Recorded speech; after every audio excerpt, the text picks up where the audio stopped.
한국을 겨냥한 일본 아베 내각의 경제 보복에 대해 일본 내에서도 반대 목소리가 커지고 있습니다.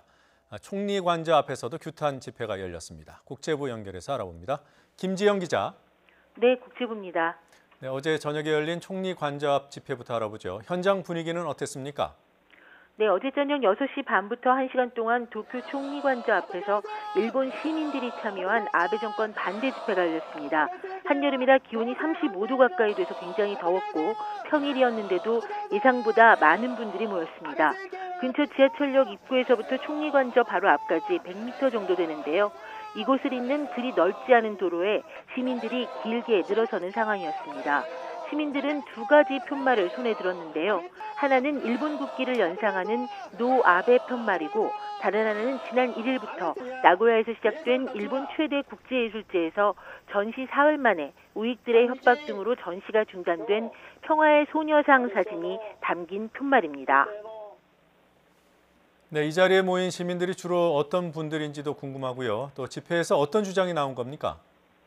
집회는 최근 한국에 대한 아베 내각의 경제 제재에 반대하는 일본 여러 시민단체가 공동으로 마련했습니다. 그런데 시민단체 회원들만 참여한 것은 아니고요. 여러 단체들이 SNS 등을 통해 이런 행사가 있으니 함께하자고 미리 글을 올렸는데 이걸 보고 참석한 분들도 많았다고 합니다. 시민들의 목소리 직접 들어보시죠.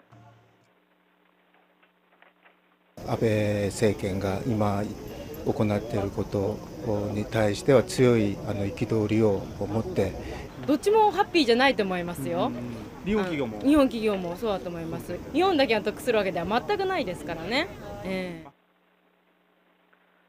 아베 내각이 하는 일에 분노를 느낀다는 얘기 들어보셨는데요. 이는 지난달 초 반도체 소재 3개 품목의 한국에 대한 수출 제재 조치, 그리고 최근 수출 우대 국가인 화이트리스트에서 한국만을 뺀 아베 내각의 조치는 명백히 잘못됐다면서 한 말입니다.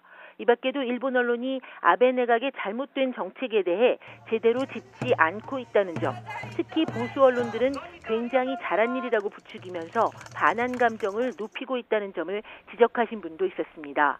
또 일본 정치인들이나 이를 떠받치는 보수 우익 세력들이 일본이 세계 최고라고 과신하면서 한국의 위상을 인정하지 않고 오히려 조롱하는 분위기를 만들고 있는 것도 큰 문제라고 비판한 분들도 계셨습니다. 자, 아베 총리가 과연 이런 목소리에 귀를 기울이겠습니까? 이런 시민들의 목소리를 아베 총리가 귀담아 들었을지는 모르겠지만 들은 것은 분명해 보입니다. 일본 조간신문에는 전날 아베 총리가 몇 시에 어디에 갔는지 또 총리관저 출근해서부터 집에 들어가기 전까지 1분 단위로 실리는데요. 오늘 YTN 도쿄 특파원이 일본 조간을 확인해 보니 시민들이 총리관저 앞에서 큰 소리로 아베 반대 집회를 하고 있을 때 아베 총리는 관저 바로 옆에 있는 공저에 있었습니다. 관저는 총리의 집무실이 있는 곳이고 공저는 총리가 잠을 잘 수 있는 우리로 치면 공관입니다. 아베 총리는 주로 시부야에 있는 사저에서 머무는데 어제는 사저에 가지 않고 공저에 묵은 것으로 돼 있습니다.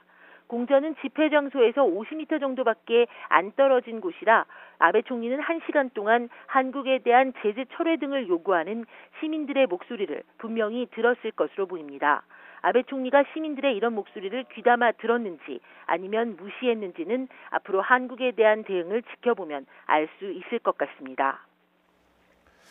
자, 그리고 일본의 여러 시민단체들이 모여서 공동 기자회견을 열었던 것으로 알고 있습니다. 그것도 어제죠? 네, 그렇습니다. 총리관저에서 한 100m 떨어져 있는 국회의원 회관에서 어제 열렸는데요. 일본 시민단체들이 공동 기자회견을 열었습니다. 총리관저 앞 집회보다는 약 1시간 반 전인 오후 5시에 시작해서 1시간가량 이어졌는데요. 평화헌법 개정 반대 모임, 강제징용 배상 지원 모임, 그리고 한일 민간교류단체 등 10여 개 시민단체 관계자분들이 모였습니다. 여기서도 여러 가지 이야기가 나왔는데요. 일단 한국을 대하는 아베 정권의 태도부터 비이성적이고 상식에서 벗어났다면서 한국 국민에게 너무 미안하다는 뜻을 밝혔습니다.